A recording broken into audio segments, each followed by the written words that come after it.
नमस्कार मित्रांनो, तुमच्या माझ्या नवीन व्हिडिओमध्ये स्वागत आहे. आज आपण आलो आहे रोप चिमटण्यासाठी, म्हणजे रोपामधलं गवत काढण्यासाठी. तुम्ही बघू शकता इतकं सारं गवत आहे. मेनली म्हणजे काँग्रेस खूप आहे, तर त्याच निंदण्यासाठी आम्ही आलो आहे मळ्यामध्ये. तर बघू शकता इतकं सारं गवत आहे, का रोप दिसत नाही, इतकं सारं गवत आहे त्या रोपामध्ये.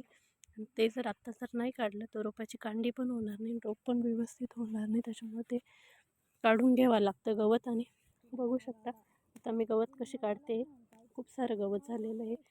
ते गवत म्हणजे ते रोपसुद्धा इतकं बारीक बारीक दिसतं आहे, तुम्ही बघू शकता.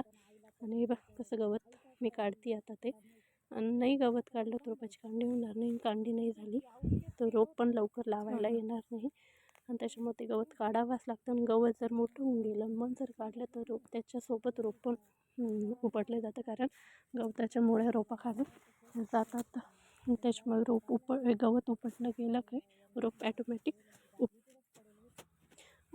रोपाला खानदेशी भागात उळं म्हणतात. तुमच्याकडे काय म्हणतात हे मला नक्की कमेंट करून सांगा. आमच्याकडे तर रोपच म्हणतात, कांद्याचं रोप. पण खानदेश भागामध्ये उळं म्हटले जातं. असं वेगवेगळ्या भागामध्ये वेगवेगळ्या पद्धतीनं वेगवेगळ्या नावं राहतात. तर तुमच्याकडे काय नाव असेल तर ते मला नक्की कमेंट करून सांगा. म्हणजे कसं का प्रत्येक व्यक्तीला कळतं का कशाला काय म्हणतात, कोणत्या भागात कोणत्या याला काय म्हणतात आता. आणि हे एक सामान्य ज्ञानाची गोष्ट पण आहे, कारण जर मुलांनी जर हा व्हिडिओ बघितला तर त्या मुलांसाठी खूप फायदेशीर असणार आहे. त्याच्यामुळे जरूर कमेंट करून सांगा की तुमच्याकडे काय म्हणतात ते.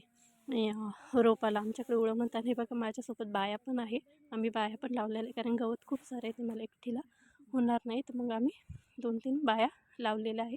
आणि हे बघ किती छान असं गवत काढल्यानंतर इतकं सुंदर असं हे रोप दिसतं आहे. आणि हे 15 एक दिवसात लावायला नक्की येईल.